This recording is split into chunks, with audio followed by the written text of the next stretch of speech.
senang sekali teman-teman. Senang sekali. Selamat malam teman-teman. Bisa bertemu kembali walaupun di udara ya. Tema pada malam hari ini seperti yang sudah tercantum di flyer itu adalah bicara tentang iman Kristen dalam dunia kecerdasan buatan. Kita akan eh, bisa nanti berdiskusi lebih lanjut. Izinkan saya untuk berbagi tentang apa yang menjadi catatan saya terkait dengan bagaimana khususnya iman Kristen berhadapan dengan dunia kecerdasan buatan atau artificial intelligence. Nah, istilah AI sendiri itu sebetulnya sudah muncul sejak tahun 50-an ya, oleh seorang akademisi ya, di Amerika sana yang mendefinisikan bahwa artificial intelligence itu sebetulnya adalah sebuah keilmuan ya, dan sebuah uh, engineering ya, pembuatan ya. Jadi AI itu ilmunya sekaligus produknya, Pak boleh dikatakan. Jadi AI itu bisa juga berdiri menjadi satu keilmuan sendiri yang tujuannya adalah untuk membuat atau menghasilkan mesin-mesin yang intelijen itu tadi, artificial intelligence. Nah, itu mungkin sedikit apa latar belakang aja bahwa AI yang ada sekarang ini sebetulnya sudah mulai dikembangkan itu sejak tahun 1950-an ya, sejak eh, abad yang ke-20, di pertengahan abad yang ke-20-an. Nah, ada satu juga pakar yang berkata, karena AI ini sudah berkembang sampai sekarang, sampai zaman ini, itu kalau kita menolak, ya, akibatnya adalah kita akan digantikan oleh AI. Jadi akhirnya dia memberi judul bahwa kalau AI itu tidak membantu Anda, maka AI itu akan menggantikan Anda. Nah, ini kondisi yang ada memang AI sudah berkembang, dan kalau boleh saya sebetulnya menggambarkan ke depannya itu nanti, kita sudah masuk era kedigitalisasi, dengan adanya AI ke depannya ini kemungkinan adalah, saya bukannya bernubuat, tapi kalau melihat perkembangan sekarang, digitalisasi itu adalah kita berada di dunia virtual.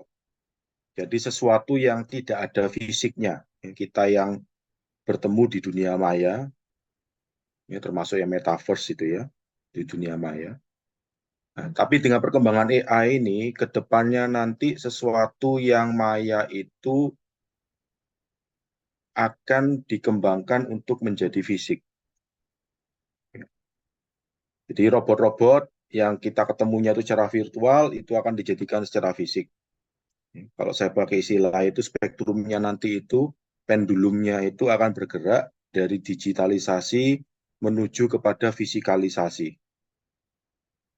Ya, karena dengan robot, dengan AI, dengan kecerdasan buatan, itu bisa dibuat secara fisik nantinya. Bahkan ke depannya, kita masih berdebat soal cloning DNA ya, cloning manusia, tetapi dengan perkembangan AI ini, fisikalisasi Amos yang seperti saya begini itu bisa dilakukan nanti ke depannya. Ya, kalau sekarang kan hanya bisa secara digital, ya. Saya nggak bisa hadir, tetapi bisa hadir secara fisik, tetapi bisa hadir secara digital. Dan nanti ke depannya itu ada kemungkinan Amos ini bisa dibuat robotnya yang persis Amos secara fisik, ya, karena dengan AI yang semakin berkembang ini tadi. Nah, itu ke depannya. Nah, dalam perjalanan itulah makanya bagaimana sekarang iman Kristen berkaitan dengan perkembangan teknologi yang semakin semakin berkembang ini, ya. Karena sebelum ada AI berkembang pun orang itu kadang ada berita gitu ya, di Jepang itu ada yang menikah sama boneka gitu ya, karena menganggap apa ya, dia sayang sama boneka itu. Dan ini kalau sudah ada AI-nya ya mungkin lebih semangat lagi tuh yang menikah sama AI ini. Ya karena apa? Karena kalau menikah sama manusia itu bisa ribut gitu ya. Kalau menikah sama AI, kalau sudah capek sama suaminya atau istrinya yang AI itu, tinggal tinggal mesinnya dimatiin aja sudah mati sudah itu ya. Kalau kita suami istri bertengkar gitu ya, sama-sama manusia, kita bilang sama istri saya, "Diem, jangan ribut." Iya, belum tentu pasti mau diem ribut. Tapi kalau istri atau suami kita tuh tinggal dicabut aja tuh mesinnya atau apa dimati sudah diem sudah dia. Jadi ya itu guyonan aja ke depannya. Tapi saya melihatnya seperti itu nanti ya. Jadi sekarang ini masih masa digitalisasi, semuanya dilakukan virtual. Tetapi nanti manusia ke depannya itu, karena sekali lagi manusia adalah makhluk sosial, yang secara prinsip itu butuh sentuhan-sentuhan fisik, ya, nggak bisa semuanya itu virtual. Maka nanti dengan adanya AI ini, sesuatu yang virtual itu akan dibuat menjadi jasmani. Ya. Jadi dari digitalisasi kepada fisikalisasi. Nah, di tengah-tengah kondisi seperti itulah, maka eh, orang-orang Kristen, khususnya di Indonesia ini perlu untuk bergumul, ya, bagaimana kita ini berhadapan dengan perkembangan teknologi AI itu. Nah, garis besar dari serius ini, seminar khusus malam hari ini, itu ada 3. Yang pertama bicara, sekali lagi dari perspektif iman Kristen ya, berkaitan dengan Tuhan dan AI, kemudian pemuritan Kristen dan AI, dan yang terakhir itu aplikasi praktis ChatGPT itu ya, yang ya sekarang terus dikembangkan gitu ya. Bahkan sekarang sudah banyak yang seperti ChatGPT sudah. Ya.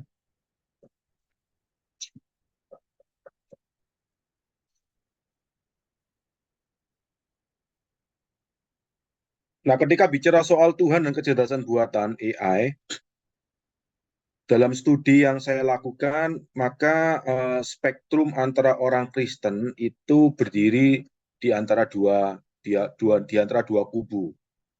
Yang pertama itu kubu yang namanya itu aifobia, ketakutan terhadap AI, dan yang kedua itu AI filia, ya, kecintaan terhadap AI. Dia ada orang Kristen yang memang sangat takut terhadap AI sehingga nggak mau pakai. Ada juga orang Kristen yang sangat senang, ya, sangat suka dengan AI, bahkan sampai kebablasan. Ya. Jadi ini ada dua kubu, memang ada ekstrem ini. Ya. Jadi ini sebetulnya saya ambil dari istilah AI filia ini, saya ambil dari satu satu artikel ya, yang eh, berkaitan dengan perkembangan teknologi AI itu. Nah, cuma saya kembangkan aja. Jadi bagi orang Kristen sendiri sebetulnya ada dua kubu ini nantinya. Di antara AI fobia, ketakutan terhadap AI, dan AI filia, ya, kecintaan terhadap AI. Nah, yang pertama, apakah AI itu dianggap berkat atau dianggap kutuk?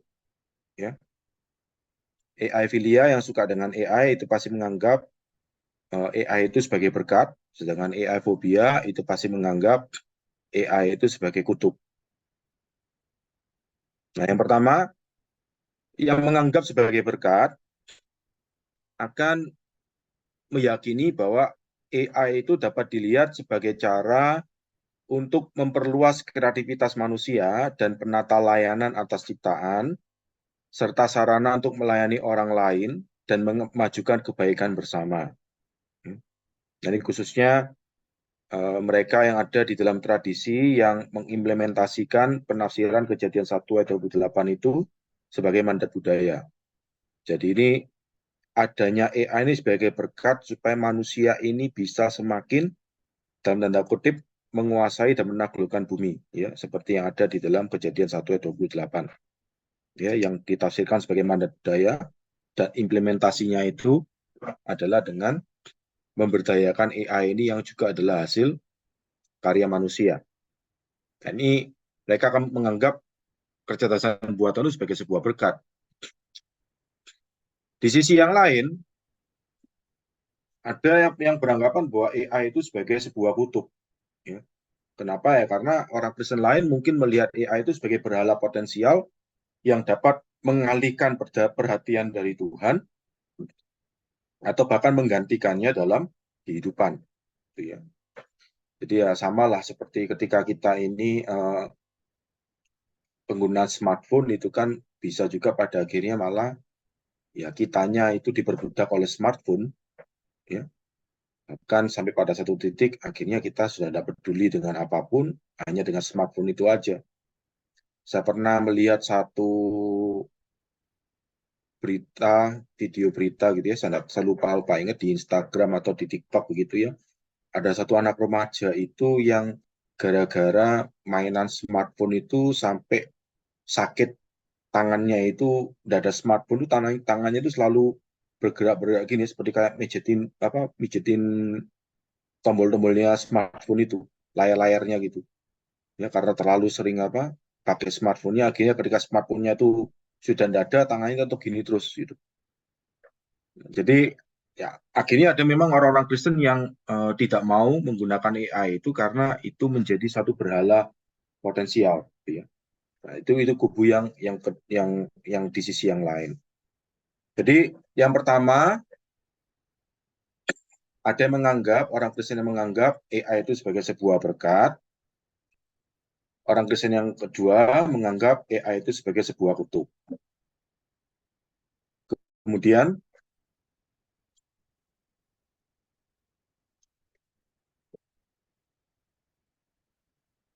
yang kedua,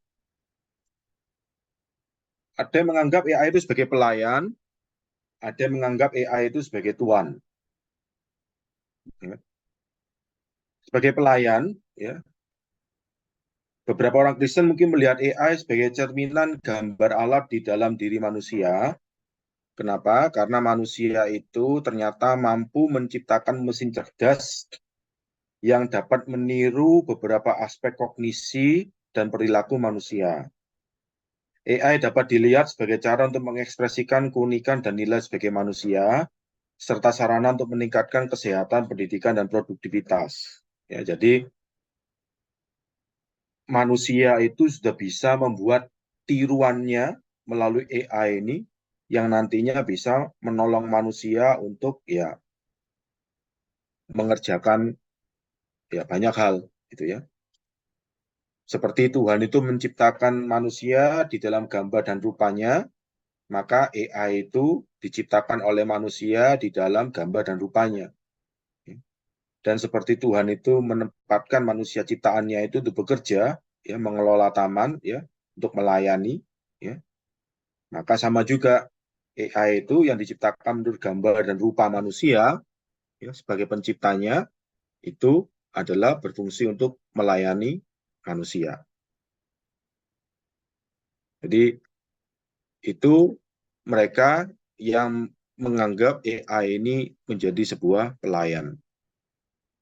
Nah, di sisi yang lain, ada yang beranggapan AI itu sebagai sebuah tuan malan yang nantinya memperbudak manusia. Karena apa? Karena orang Kristen lainnya mungkin melihat AI itu sebagai tantangan terhadap gambar Allah dalam diri manusia. Ya. Karena mungkin kehilangan pandangan tentang identitas manusia sebagai manusia yang berbeda dari mesin. AI dapat dilihat sebagai cara untuk mengikis identitas dan martabat manusia, serta sarana untuk mengancam pekerjaan privasi dan otonominya. Ya, kenapa? Karena ya justru ya sekarang ini mungkin AI masih jadi pelayan, cuma kalau nanti dalam perjalanan waktu AI ternyata semakin banyak mengambil alih apa yang seharusnya dilakukan oleh manusia, ya pada akhirnya pelayan ini justru nanti akan menjadi tuan. Sekarang mungkin kita masih bisa dalam tanda kutip memperbudak AI, tetapi nanti ke depannya kalau dalam banyak hal kita dengan sengaja melepaskan tanggung jawab kita sebagai manusia, untuk kemudian itu diserahkan dan dilakukan oleh AI, akhirnya justru terbalik nantinya. AI itu nantinya menjadi tuan, ya. Kitanya yang menjadi budak nantinya. Karena semuanya sudah dikerjakan oleh AI, sehingga manusia tidak ada lagi yang bisa dikerjakan, akhirnya nyari pekerjaan, dan karena yang melakukan semua itu adalah AI, ya manusia cari pekerjaannya kepada AI. Ya, jadi itu di sisi yang lain ada yang menganggap bahwa AI itu justru nantinya malah bukannya menjadikan kehidupan manusia itu lebih baik, malah memperburuk kehidupan manusia. Kemudian yang ketiga, ya, apakah AI itu nantinya jadi pemacu, ya, membuat kita ini bisa lebih baik, atau justru malah penghambat, ya, membuat kita itu malah ya semakin tidak berkembang. Nah, bagi yang meyakini AI itu sebagai pemacu, ya, membuat kita jadi semakin baik, karena mungkin melihat AI itu sebagai kesempatan untuk memperluas lingkaran kepedulian dan belas kasihan, karena dapat digunakan untuk menjangkau lebih banyak orang yang membutuhkan dan membagikan Injil kepada lebih banyak orang yang belum mendengarnya. Tadi sudah saya singgung ya, katakanlah, misalkan saya sebagai pendeta yang bekerja melayani di sebuah gereja, ya, dan jemaat itu pasti lebih senang kalau saya itu bercakap-cakap, bertemu, bertatap muka itu secara fisik. Ya, karena apa? Karena ya ini bagian di dalam natur kita sebagai manusia. Kalau dilakukan secara digital bisa, ya tapi tetap itu ada keterbatasan, ya, dan tidak maksimal. Nah, kalau katakanlah nanti AI itu sudah berkembang, ya bisa dibuat jiplaannya Amos, ya, walaupun itu hanya berupa AI, ya, diprogram, dimasukkan ini apa memori-memorinya saya, ya, pendidikan-pendidikan yang sudah saya jalani, pengalaman-pengalaman hidup saya, itu semua diinput diprogram di dalam AI itu, ya nantinya enak. Jadi katakanlah saya pun sakit gitu ya, itu nanti yang khotbah bisa saya, ya, walaupun itu adalah AI-nya saya. Kemudian juga layanan-layanan konseling yang dilakukan gitu ya, itu saya bisa lakukan lebih banyak ya karena saya punya double-nya gitu ya. Saya punya tiruannya ya yang ya bisa jadi malah mungkin lebih baik daripada saya ya. Saya bisa tambah tua ya, AI saya itu tidak akan bisa tambah tua. Ya. Saya bisa terus akan bisa terus dipakai gitu ya. Nah, jadi itu bahkan mungkin gereja bisa lebih murah gitu ya untuk soal pembiayaan ya. AI kan tidak butuh makan ya. Ya tidak butuh tanggungan biaya hidup keluarga dan sebagainya begitu. Jadi dibuat aja 3 Amos begitu untuk melayani begitu, itu bisa jauh lebih murah gitu. Nah, itu salah satu efisiensi itu ya. Pelayanan bisa bisa ditumbuh kembangkan dengan eksponensial melalui keberadaan kecerdasan buatan.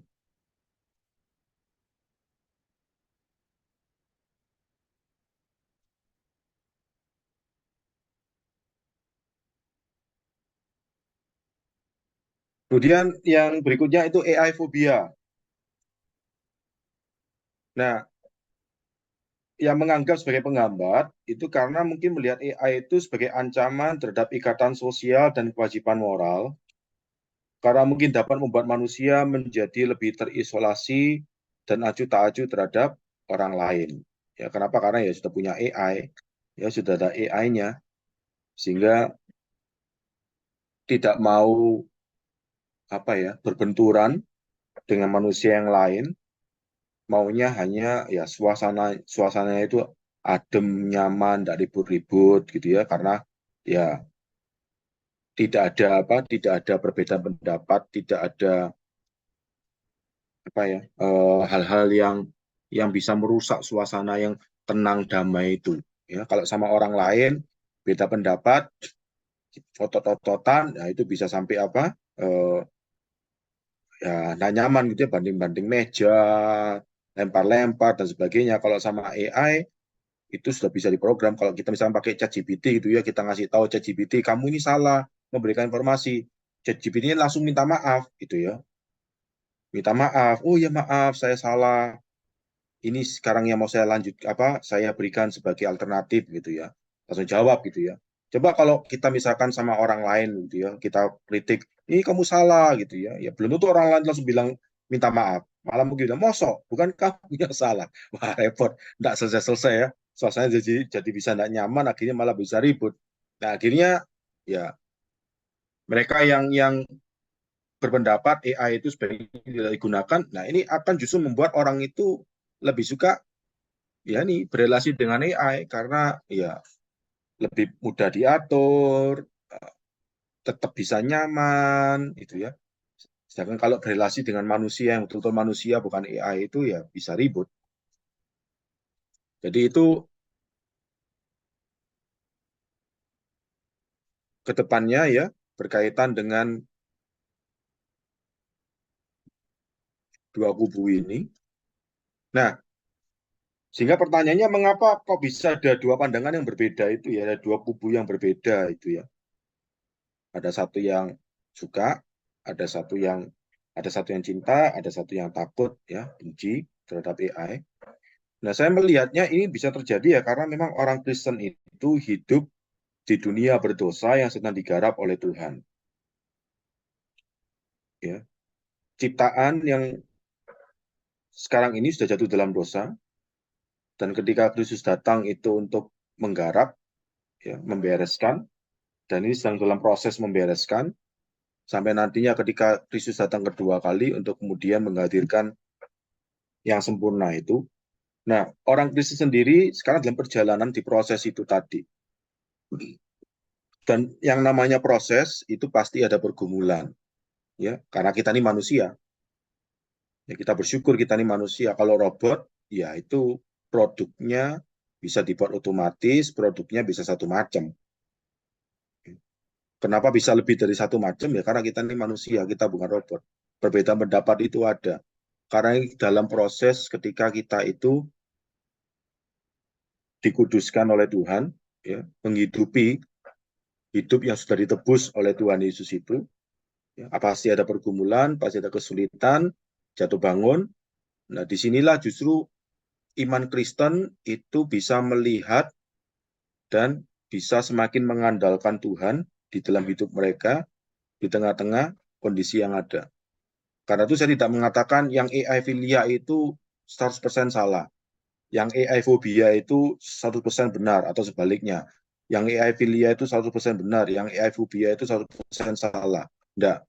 Ya masing-masing bergumul di hadapan Tuhan untuk menghidupi jati diri mereka sebagai anak Tuhan di tengah-tengah perkembangan kondisi zaman saat ini, khususnya berhadapan dengan AI. Nah, karena itu bagi saya, ya, apapun di kubu manapun kita ya, katakanlah kalau ternyata memang betul kita berada di salah satu kubu yang ekstrim gitu ya, yang AI filia ataupun AI fobia, bagi saya seorang Kristen itu perlu untuk menjadi cerdik dan tulus dalam menggunakan teknologi kecerdasan buatan untuk kemuliaan Allah dan kebaikan sesama. Tulus, maksudnya apa? Itu transparansi dalam penggunaan AI. Jadi kalau kita memang tidak mau pakai AI, ya kita ngomong terus terang, maaf saya tidak mau pakai AI. Saya masih ada apa? Masih ada eh, keberatan-keberatan yang membuat saya itu tidak mau menggunakan AI. Monggo silakan. Ya. Karena apa? Karena ya untuk mengasihi Tuhan dan mengasihi sesama itu tidak wajib kita itu menggunakan AI. Di sisi yang lain, kita pun yang menggunakan AI pun juga harus transparan. Kita tidak perlu seakan-akan sembunyi-sembunyi. Waduh, nanti kalau saya pakai AI ini nanti gimana ya? Nanti dipikir apa begitu ya? Ya. Tadi ini sempat ada apa? Saya singgung ada pertanyaan ini ya. Nah, ini tentang hak asasi hak cipta itu ya, hak cipta itu ya. Kedepannya nanti sudah ada diskusi itu ya di akademis atau apa gitu ya. Nggak apa-apa untuk kita itu menggunakan AI ya untuk menolong kita merapikan garis besar atau memberikan ide-ide ya. Itu nanti harus dibuat transparan memang. Misalkan artikel ini ditulis 30% itu atas bantuan AI. Itu pasti harus ditunjukkan itu. Ya, paragraf-paragraf mana itu yang dibantu oleh AI. Itu bisa. Semua itu bisa. Transparansi itu bisa dilakukan. Makanya bagi saya orang Kristen khususnya kita perlu tulus. Kalau kita memang mau pakai AI ya pakailah. Tapi kalau kita memang nggak mau pakai AI pun juga nggak pakai pun juga nggak apa-apa. Nah yang jadi masalah itu seringkali kita itu banyak yang ikut-ikutan aja ya karena semuanya pakai AI nanti kalau saya nggak pakai AI nanti ketinggalan zaman. Atau banyak yang menolak menggunakan AI nanti kalau saya menggunakan AI nanti dipikir saya ini aneh sendiri. Nah, ketulisan ini bagi saya perlu untuk dikembangkan di dalam perjalanan kita mengikut Tuhan. Ini apalagi dalam konteks pemuritan zaman sekarang, dalam kekristenan itu kan ada istilah kita ini menjadi orang Kristen yang otentik. Dan bagi saya definisi orang Kristen yang otentik itu adalah bukan orang Kristen yang membenarkan diri sendiri, ya, melainkan orang Kristen yang rindu untuk semakin mengenal Tuhan dan semakin mengenal dirinya sendiri. Dan itu bisa dilakukan lewat AI. Bisa juga dilakukan tanpa melalui AI. Nah, otentisitas inilah yang perlu untuk kita tumbuh kembangkan melalui ketulisan kita di dalam transparansi kita menggunakan AI. Kemudian cerdik ya, ya bagi kita memang menggunakan AI. Nah, AI itu bisa menjadi alat untuk bekerja dengan smart dan bertanggung jawab. Jadi jangan sampai nantinya karena kita ya sekedar tadi itu ya ikut-ikutan zaman, malah akhirnya kita tidak bisa memanfaatkan itu dengan sebaik-baiknya, malah menjadi bumerang, ya. Membuat kita pada akhirnya tidak bisa menjadi garam dan terang dunia ini. Bukannya kita menggarami dan menerangi dunia teknologi dan AI, yang terjadi bisa sebaliknya malahan. Dunia teknologi atau AI yang menggarami dan menerangi kita. Dan ini satu hal yang perlu untuk kita waspadai. Nah, jadi memang itu secara apa teologis etis ya berkaitan dengan hubungan antara Tuhan dengan AI. Jadi saya memahaminya tidak tidak begini karena kebanyakan anak-anak Tuhan, orang-orang Kristen itu kalau berhadapan dengan apa ya, kesulitan atau tantangan itu mencari jawaban yang gampang, bukan bergumul bersama dengan Tuhan untuk pada akhirnya bisa melihat secara pribadi dan secara eksistensial bagaimana Tuhan itu bekerja di dalam hidup mereka. Jadi misalkan ya, katakanlah bicara soal perceraian begitu ya. Ketika ada jemaat atau orang Kristen bergumul bercerai atau tidak, itu biasanya pertanyaan yang ditanyakan kepada hamba Tuhannya pasti langsung, Pak, boleh enggak saya cerai? Ya itu memang ya sesuatu yang enggak bisa dipungkiri ya. Kita kan memang mencari sesuatu yang kalau bisa jawabannya itu gampang gitu ya. Nah, cuma masalahnya apa? Ketika itu karena misalkan katakanlah hamba Tuhannya itu apa juga pengen bisa cepat selesai gitu ya, nggak repot-repot begitu ya. Yang terjadi adalah nantinya bukannya kita itu membawa orang untuk bergumul semakin dewasa di dalam iman, itu nantinya malah ya semakin bukan lagi mengandalkan Tuhan, tapi ya bergantung kepada ya orang lain. Ya. Bahkan nantinya bahkan bisa menyalahkan orang lain. Jadi misalkan katakanlah ada yang mau bercerai gitu ya, datang kepada hamba Tuhannya, Pak, boleh enggak bercerai? Atau Bu, boleh enggak bercerai? Kemudian hamba Tuhannya berkata, boleh. Gitu ya.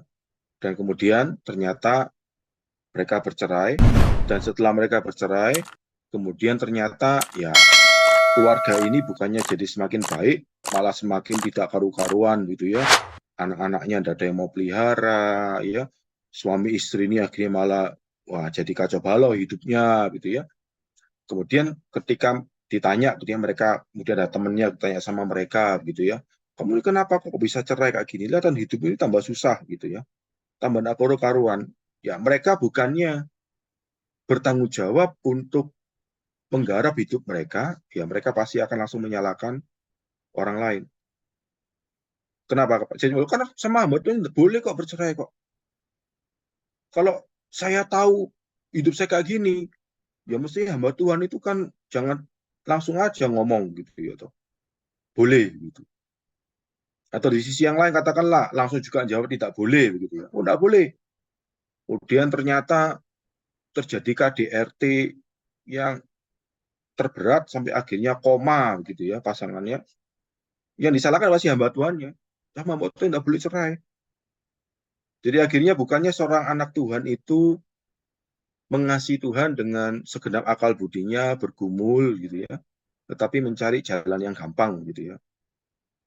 Ya kan sudah ada yang bilang boleh, dan ketika terjadi ada apa-apa gitu ya, ya mereka bukannya bertumbuh, berproses, mereka akan menyalahkan orang lain.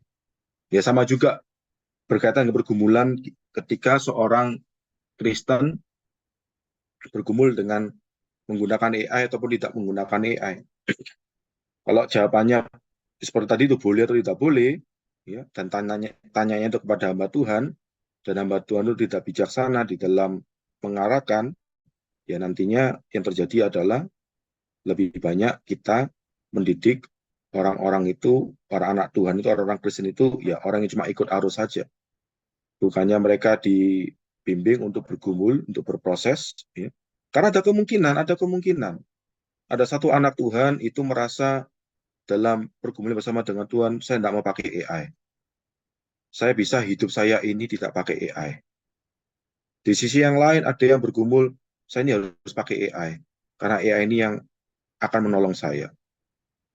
Dan posisi seorang pemimpin gereja itu seharusnya bisa menolong mereka untuk menghidupi pergumulan mereka itu dengan sebaik-baiknya. Bukan sekedar diberikan jawaban boleh ataupun tidak boleh. Nah ini tantangan khususnya bagi pemimpin-pemimpin gereja di dalam mengarahkan jemaatnya untuk menggunakan AI.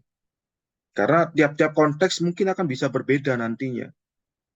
Apakah menggunakan ataupun tidak menggunakan.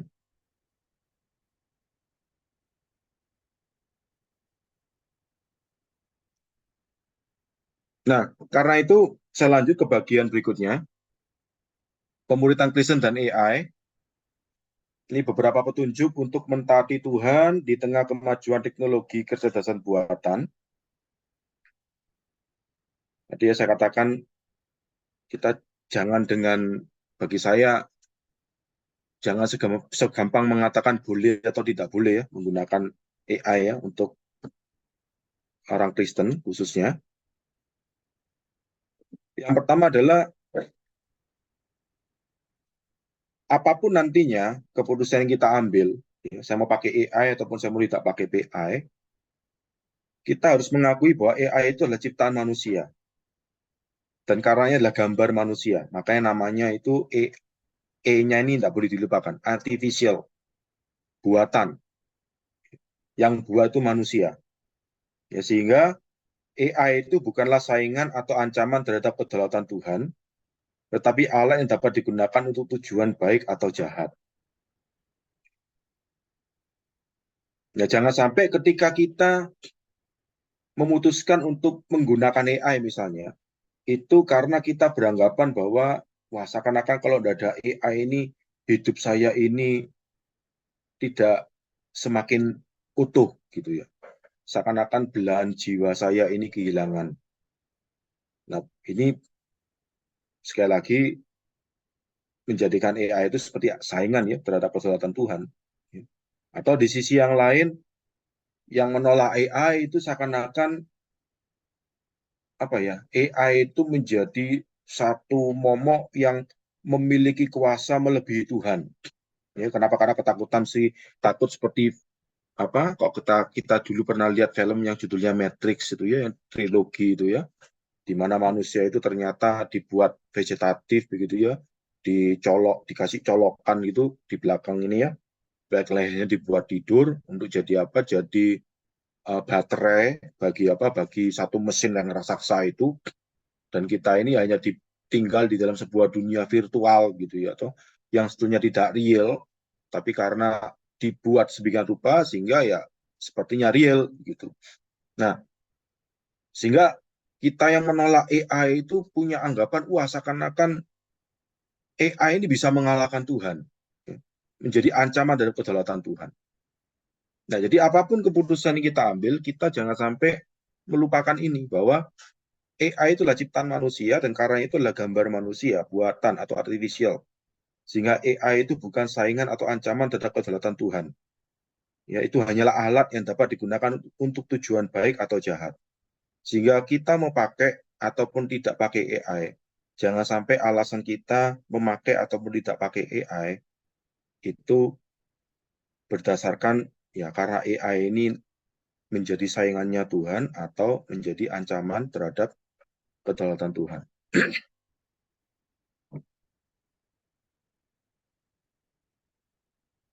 Kemudian yang kedua, menghormati martabat dan nilai manusia yang merupakan ciptaan khusus Tuhan. AI tidak boleh digunakan untuk mengeksploitasi, menyakiti, atau merendahkan orang lain, tetapi untuk melayani dan meningkatkan kesejahteraan manusia. Jadi ini berlaku dua belah pihak, ya.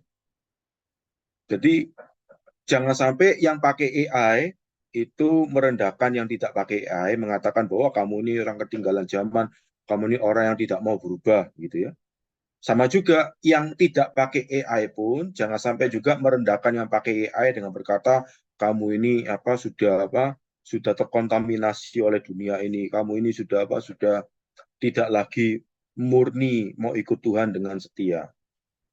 Nah, kalau itu terjadi artinya kita justru menjadikan menggunakan AI itu untuk sebagai alat eksploitasi, alat kita untuk merendahkan orang lain, alat kita untuk menyakiti orang lain. Dan kita melupakan bahwa sebetulnya yang lebih bermartabat dan lebih bernilai itu adalah manusia sendiri yang merupakan ciptaan khusus Tuhan. Kemudian yang berikutnya, mencari hikmat dan kearifan dari firman dan roh Allah ketika berinteraksi dengan AI. AI bukanlah sumber kebenaran atau moralitas tertinggi, tetapi cerminan dari pengetahuan dan nilai-nilai manusia. Kita harus menguji segala sesuatu dengan standar Allah dan tidak tertipu oleh klaim atau janji palsu. Karena apa? Karena ya AI itu pasti nantinya dipengaruhi oleh yang buat. Jadi yang membuat itu mempunyai keyakinan seperti apa, itu pasti nanti akan tersaturasi di dalam AI itu. Walaupun AI-nya nanti mungkin bisa semakin menambah informasinya ya, tetapi apa yang menjadi worldview, apa yang menjadi keyakinan, itu mau tidak mau pasti akan berpengaruh pada perkembangan AI itu ke depannya.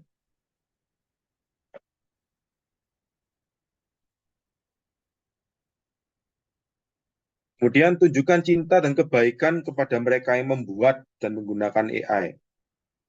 Ya, jadi yang buat pun kita tetap perlu belajar mengasihi. Atau bahkan mereka yang terpengaruh olehnya. AI bukanlah alasan untuk menghindari atau mengabaikan hubungan manusia, tetapi kesempatan untuk membagikan Injil dan menunjukkan karakter seperti Kristus. Sekali lagi prinsipnya adalah kita itu mengasihi Tuhan, mengasihi sesama. Itu perintah utama ya. Nah, bagi yang membuat AI pun jangan sampai misalkan ya, karena kita itu tidak mau menggunakan AI, ya, karena kita itu apa? Tadi dia misalnya kita jatuh tidak mau pakai AI, jatuh pada sisi kita ini sudah kita menolak penggunaan AI. Akhirnya kita tidak bisa mengasihi yang membuat. Nah, itu sekali lagi kita melanggar perintah Tuhan untuk mengasihi. Ya. Atau sama juga, karena kita senang sama AI, kita begitu mengagung-agungkan, menjunjung pembuatnya, begitu ya. Sehingga menganggap bahwa ya yang membuat itu tidak akan mungkin salah, misalkan begitu. Ya sama juga, ya. Kita pun tidak mengasihi mereka dengan sesuai porsinya. Ya. Kita bahkan bisa mengidolakan mereka menjadi sesuatu yang pada akhirnya membuat kita tidak bisa mengasihi dengan sebaik-baiknya. Nah, sehingga apapun posisi kita berhadapan dengan AI, kita perlu belajar untuk tetap mengasihi dan ya berbuat baik kepada baik yang membuat ataupun yang menggunakan ataupun yang terpengaruh olehnya. Ya, jadi jangan sampai ketika misalkan ya kita punya rekan itu katakanlah misalkan sampai pada satu titik ya, rekan kita itu karena satu pergumulan di dalam hidupnya nggak bisa lagi percaya sama manusia ya, dan kemudian ternyata AI sudah berkembang akhirnya bisa dibuat robot ya, dibuat wanita yang cantik gitu ya, tapi itu robot AI. Akhirnya rekan kita itu milih menikah dengan wanita itu, yang adalah AI itu, robot wanita itu.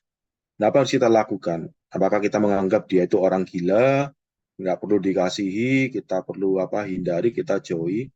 Nah, kita sebagai anak Tuhan, kita perlu belajar untuk tetap belajar mengasihi, mendoakan, ya, menunjukkan cinta Tuhan kepada rekan kita itu. Walaupun dia mungkin menurut anggapan kita sudah kebablasan. Ini tantangan bagi kita. Karena ya justru perkembangan AI ini membuka banyak kesempatan bagi orang-orang Kristen untuk menunjukkan cinta dan kebaikan kepada mereka yang membuat dan menggunakan AI, termasuk kepada mereka yang terpengaruh oleh AI itu sendiri.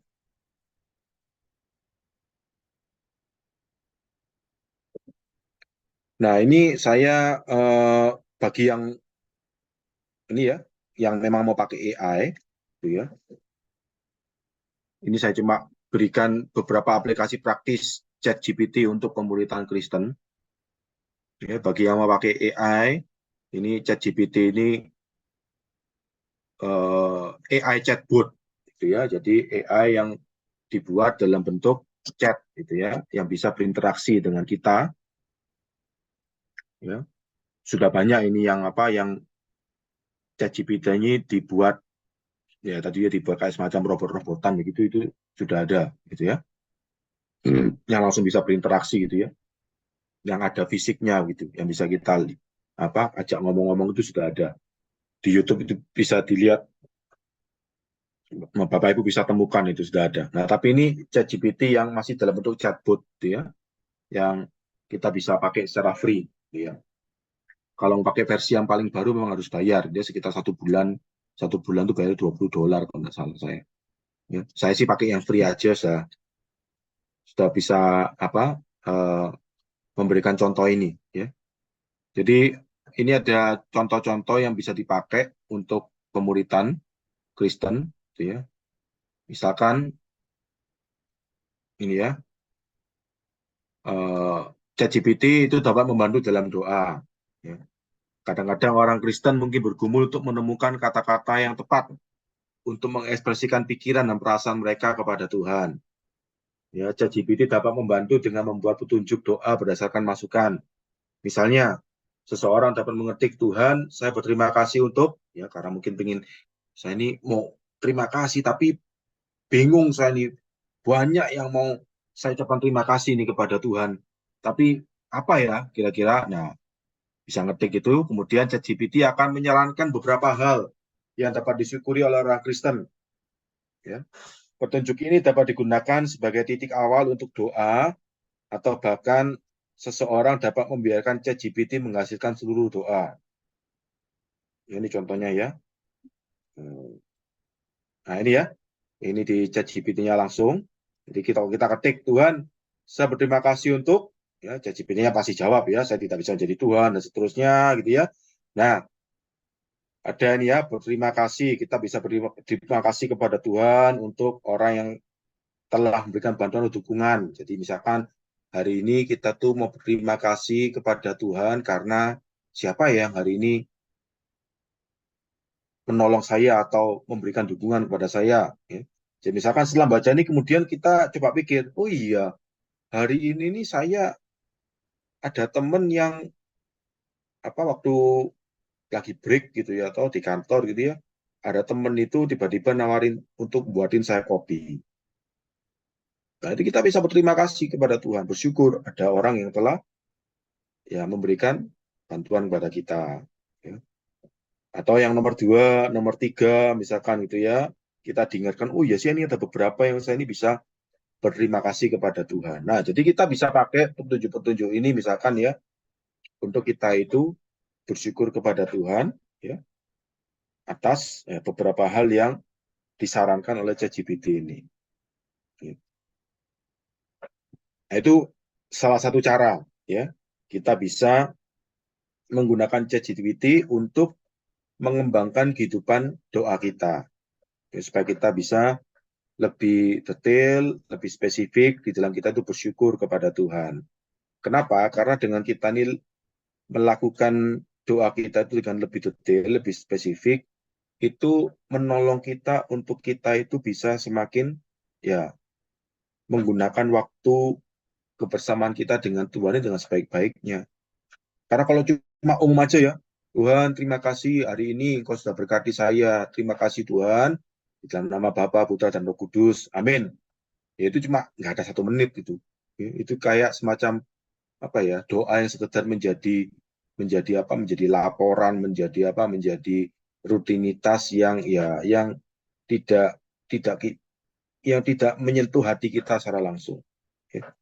Tetapi kalau ada beberapa petunjuk-petunjuk ini, ya walaupun ini kan umum aja, tapi kan kita bisa membuat kita bisa lebih berpikir lebih dalam lagi. Oh iya, siapa ya hari ini yang membantu saya?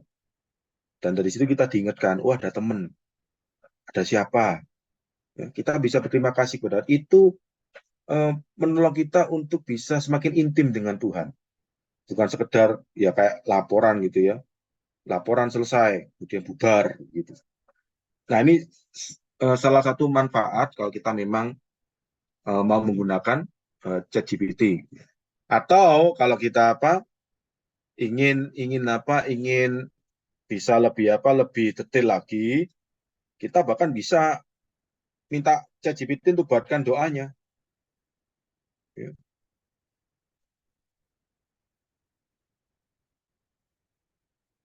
Ya, jadi dibuatkan nih doanya nih yang lengkap ini. Ya.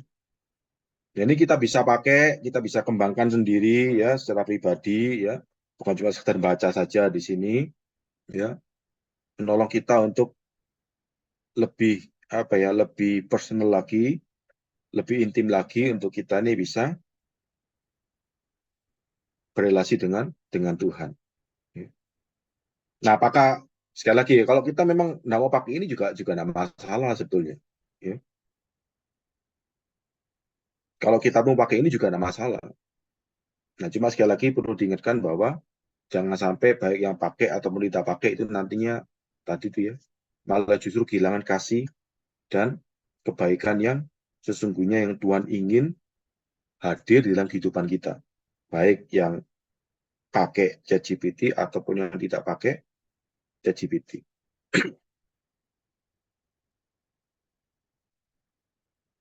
Ini saya cuma tadi coba-coba ya, ringkaslah dari di 2 paragraf saja. Kalau tadi itu yang, wih, kayak panjangnya ini. Kan kita nggak kepingin doa kita itu bertele-tele, misalkan begitu ya. Ya kita bisa minta tolong ini diringkas jadi 2 paragraf aja, misalkan gitu ya. Ya, jadi diringkas gitu. Kita bisa nanti kembangkan sendiri begitu. Nah itu contoh pertama, ya contoh pertama. Kemudian kita bisa juga, ya, ChatGPT itu dapat dipakai untuk membantu dalam melakukan studi Alkitab. Ya.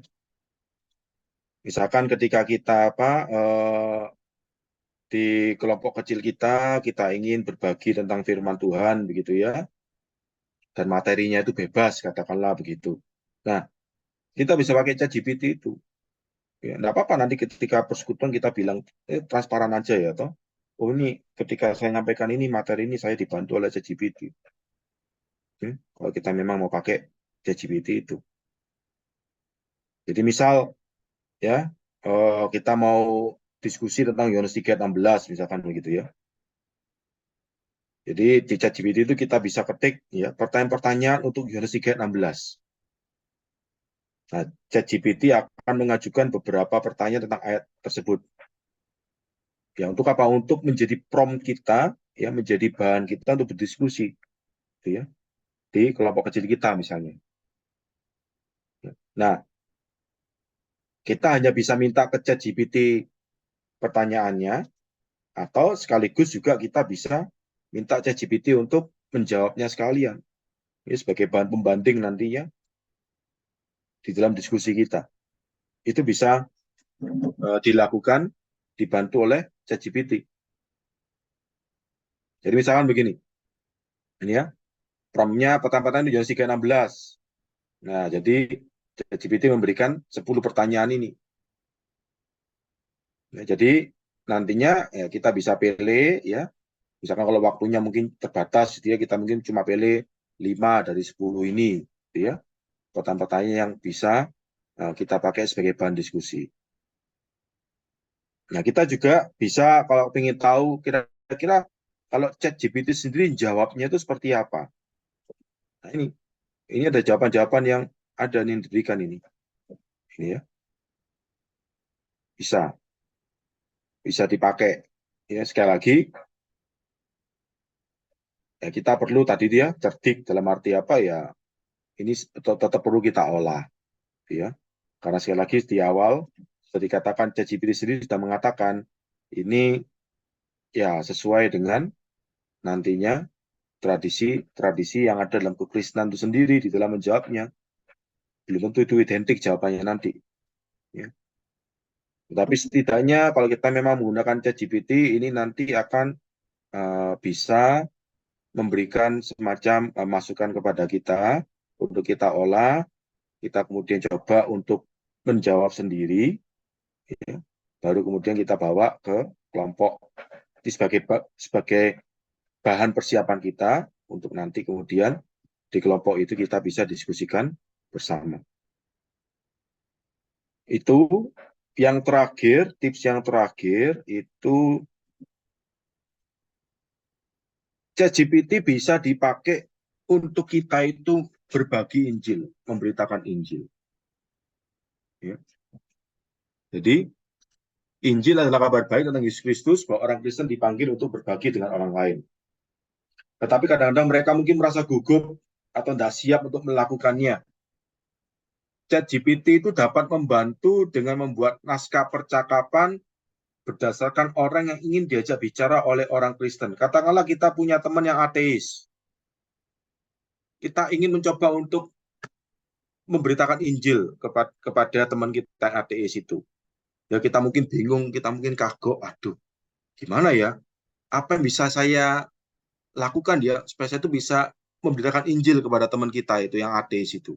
Nah, dengan ChatGPT misalnya kita bisa ketik ya beberapa pertanyaan untuk memulai memberitakan Injil kepada teman yang ateis. Dan ChatGPT akan menyarankan beberapa pertanyaan untuk memulai percakapan dengan mereka. Ya, seperti bagaimana Anda melihat tujuan dan arti kehidupan. Nah, skrip ini dapat digunakan sebagai panduan untuk percakapan atau ya seperti tadi di studi Alkitab itu ya, sama ChatGPT dapat juga menghasilkan seluruh percakapan. Jadi dibuat semacam kayak prop gitu ya. Semacam kayak percakapan imajiner antara orang Kristen dengan orang ateis begitu. Minimal kita punya punya gambaran kemungkinan bisa seperti ini nanti ini jalannya ini gitu ya. Ini saya berikan aja contohnya gitu ya, saya pakai ChatGPT ini ya. Nah, ini ya. Jadi ini Kalau kita bingung tadi ya, kalau saya mau PI sama teman saya yang ateis gimana ya? Nah, kita minta ChatGPT ya. Beberapa pertanyaan untuk memulai memberitakan Injil kepada teman yang ateis. Nah, ChatGPT jawab. Ini ada 10 pertanyaan yang kita bisa pakai. Ya, kita bisa pilih aja satu atau dua begitu. Ya, untuk memulai. Memulai diskusi dengan teman kita yang ateis itu supaya kita bisa memberitakan Injil. Ya. Misalkan yang kita bisa pakai yang nomor 9, ya, ngomong sama teman kita. Kamu pernah merasa kurang enggak? Atau pernah merasa kehilangan enggak dalam hidupmu? Atau kamu sedang ada sesuatu yang ya kamu ini hidup ingin lebih puas lagi misalkan. Ya, ini beberapa petunjuk yang kita bisa dapatkan dari ChatGPT ya, dengan menggunakan prompt beberapa pertanyaan untuk memulai memberitakan Injil kepada teman yang ateis. Itu bisa dipakai. Dan bahkan kita bisa juga ini buat semacam minta ChatGPT itu buatkan semacam percakapan imajiner gitu ya, supaya kita ndak kaget, ndak terlalu, ya tetap mungkin bisa kaget ya, tapi ya ndak kaget-kaget banget gitulah. Kenapa? Karena ya sedikit banyak kita sudah ada beberapa percakapan yang bisa dibuat oleh ChatGPT ini untuk semacam ini beberapa kemungkinan yang bisa terjadi gitu ya. Jadi misalkan ini ya, ini pakai pertanyaan yang sorry. Pakai pertanyaan pertama ya. Ini pertanyaan berapa ya? Tujuan arti kehidupan ini, pakai pertanyaan nomor 3 ya. Jadi misalkan kita pakai pertanyaan nomor 3 sama teman kita.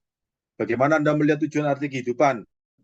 Apakah Anda merasa ada tujuan lebih besar di balik kehidupan ini? Ya, nah, di sini ya. Jadi pemberita Injil itu pakai pertanyaan nomor 3 itu ya. Kemudian teman yang ateis bilangnya apa? Saya rasa tidak ada tujuan lebih besar di balik kehidupan ini. Menurut saya hidup hanya merupakan hasil kebetulan evolusi dan tidak memiliki makna objektif. Nah, misalkan kalau teman kita jawabnya begitu, nah ChatGPT kasih respon seperti begini. Nah, ini semacam apa ya? Persiapan kita lah supaya kita ya bisa lebih lebih tidak grogi, lebih tidak gugup lagi ya ketika mencoba untuk memberitakan Injil kepada teman kita yang ateis. Nah, itu beberapa contoh penggunaan ChatGPT di dalam pemuritan Kristen yang bisa dilakukan ya. Nah, kalau boleh saya ringkas ya, materi malam ini. Jadi sebagai ciptaan Tuhan, AI itu tidak boleh menggantikan Tuhan. Dan penting bagi orang Kristen untuk membuat ya, karena saya tahu ada orang-orang Kristen yang memang ya terlibat di dalam pembuatan AI ini, dan itu tidak dilarang sekali lagi ya. Bahkan yang menjadikan pembuatan AI ini sebagai mata pencaharian ya, ataupun menggunakan AI ya, yang memang ya kebanyakan termasuk saya kan pengguna AI ya, ChatGPT tadi itu contohnya itu ya. Nah, penting bagi orang Kristen untuk membuat dan garing atau menggunakan AI dengan bijaksana dan berhati-hati ya. Kenapa? Karena kita ini masih hidup di dalam dunia yang sudah jatuh dalam dosa yang sedang Tuhan garap, ya. Sehingga kita ini seharusnya menjadi alat Tuhan, menjadi sarana Tuhan juga, ambil bagian di dalam karya penebusan yang Tuhan sedang kerjakan, ya, yang sedang Tuhan garap di dunia ini, sampai nantinya pada waktu Yesus datang kedua kalinya. Jadi kita pun dalam tanda kutip perlu juga untuk menebus, ya dalam tanda kutip, ya, menebus AI. Artinya apa? Kita perlu untuk menyerahkan diri kita kepada Tuhan, bersedia dipakai oleh Tuhan untuk menjadikan AI ini menjadi alat kemuliaan Tuhan. Ya, kita yang seharusnya menggarami dan menerangi AI. Ya, bukan sebaliknya, bukan AI yang menggarami dan menerangi iman Kristen. Karena apa? Karena ya dalam perkembangan teknologi AI, orang Kristen itu harus tetap mengutamakan hubungan dengan Tuhan dan sesama. Yaitu perintah yang jelas, bukan? Dalam Matius 22, 37-40. Ya. Inilah perintah yang pertama.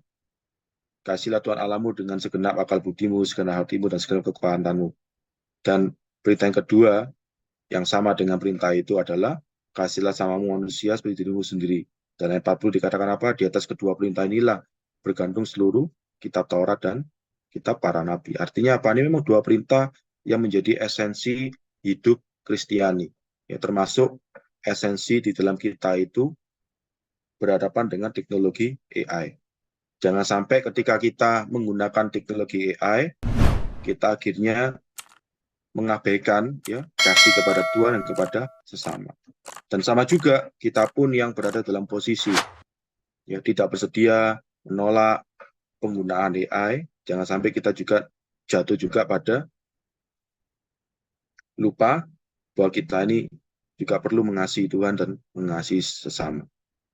Nah, untuk lebih jauh lagi berbicara soal materi ini sebetulnya materi sudah saya jadikan satu artikel ya, satu buku, bukan satu buku ya, satu artikel di dalam Bunga Rampai ya, yang baru saja terbit bulan lalu ya dari Setia Letea, judulnya Iman Kristen di Zaman Artificial Intelligence. Ya, ini lebih detail dari apa yang saya sampaikan di seminar PPTX ini.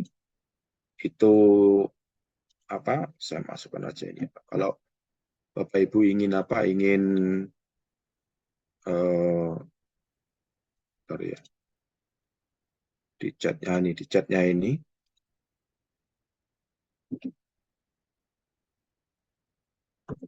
Ya, itu di sini.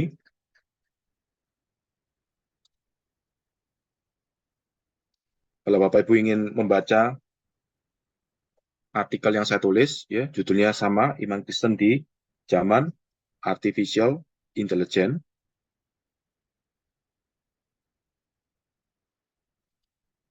Untuk ya mengingat-ingat ataupun ya memperdalam apa yang saya sajikan secara lisan di materi serius malam hari ini. Oke, saya stop sampai di sini materi saya. Kita bisa berdiskusi, ada sekitar 50-an menit untuk kita bisa berdiskusi.